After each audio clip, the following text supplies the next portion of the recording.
ना होगा, और अगर सब मिलकर कोशिश करें तो रास्ता निकल सकता है। राजू के चेहरे पर एक उम्मीद की किरण जागती है। हाँ बाबा जी, अगर सब मिलकर काम करें तो हम पानी ढूंढ सकते हैं। हमने पहले कभी ये कोशिश ही नहीं की। लेकिन इतनी कठिन जमीन में नया कुआं खोदना आसान नहीं। मुश्किल जरूर है, नामुमकिन नहीं। अगर हम मिलकर काम करें तो ये हो सकता है। राजू खड़ा हो जाता है। उसकी आंखों में एक नई रोशनी है। तो फिर हम कल से काम शुरू करेंगे। मैं गांव के सभी युवाओं को इकट्ठा करूंगा। हम मिलकर नया कुआं खोदेंगे। यह कहते हुए वह शामू के साथ गांव के दूसरे युवाओं को बुलाने के लिए निकल पड़ता है। कहीं दूर से गरज की हल्की सी आवाज आती है, जैसे आकाश ने उनकी उम्मीदों की गवाही दे दी हो।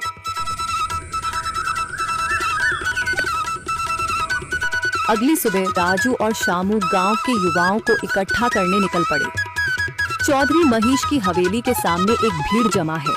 बाबा जी, संदरी, गांव के कुछ बुजुर्ग और किसान सभी मौजूद हैं। हम हाथ पर हाथ रखकर नहीं बैठ सकते। अगर अल्लाह ने हमें हिम्मत दी है तो हमें खुद पानी के लिए मेहनत करनी होगी। हम एक नया कुआं खोदेंगे। लेकिन राजू, क्या हमें यकीन है कि वहाँ पानी मिलेगा? बेटा, पानी जमीन के अंदर होता है, बस सही जगह खोदने की जरूरत है। हमने अपने बुजुर्गों से सुना था कि पुरानी नहर के पास जमीन नरम थी, शायद वहीं पानी हो। बाबा जी सही कह रहे हैं।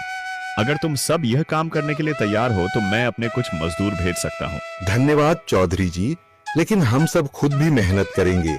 यह हमारे गांव के अस्तित्व की लड़ाई है। संदरी, जो अब तक चुप थी, आगे बढ़ती है। हम औरतें भी पीछे नहीं रहेंगी। हम पानी लाने की व्यवस्था करेंगी, खाना बनाएंगी, ताकि तुम सब आराम से काम कर सको। यही हिम्मत चाहिए थी संदर। पूरा गांव एक नई उम्मीद के साथ कुआं खोदने की तैयारी में जुट जाता है। दूसरी ओर कुआं खोदने का काम शुरू हो चुका है। राजू, शामू और दूसरे युवा बेलचे चलाने लगते हैं। मिट्टी बाहर निकाली जाने लगती है। तेज गर्मी के बावजूद सब पूरी हिम्मत के साथ जुटे हुए हैं। दोपहर की तेज धूप जमीन आग की तरह तप रही है। गांव के लोग लगातार कुआं खोदने में जुटे हैं। हाथ छिलने लगे हैं, माथे से पसीना बह रहा है, मगर किसी ने हार नहीं मानी। महिलाएं पानी और सत्तू लेकर आती हैं ताकि पुरुषों को कुछ राहत मिले। हमें और गहराई तक जाना होगा। अब तक सिर्फ सूखी मिट्टी और पत्थर ही निकल रहे हैं। राजू, यह बहुत कठिन काम है। अगर हमें पानी न मिला। अल्लाह मेहनत करने वालों को कभी निराश नहीं करता बेटा। तुम सब अपनी कोशिश जारी रखो, पानी जरूर निकलेगा। हिम्मत मत हारो।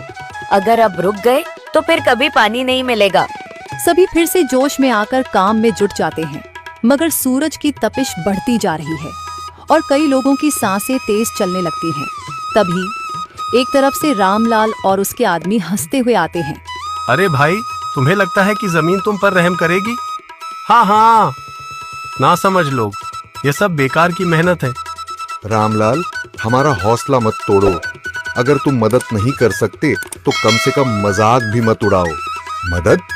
हाँ, मैं अपने कुएं का पानी बेच सकता हूँ, मगर मुफ्त में नहीं दूंगा। राजू सब अनसुना कर फिर काम में लग जाता है। शाम होने लगती है, लेकिन अभी तक पानी का नामो निशान नहीं। कुछ लोग मायूस होकर पीछे हटने लगते हैं। राजू, शायद रामलाल सही कह रहा है। यह सब बेकार है। नहीं शामू, हमें हार नहीं माननी। अगर आज हार गए तो फिर कभी हिम्मत नहीं कर पाएंगे। तभी अचानक फावड़ा किसी कठोर चीज से टकराता है। एक अजीब सी आवाज आती है। राजू चौंक कर देखता है और जल्दी जल्दी मिट्टी हटाने लगता है। अचानक एक ठंडी लहर महसूस होती है। सभी लोग दौड़कर आते हैं।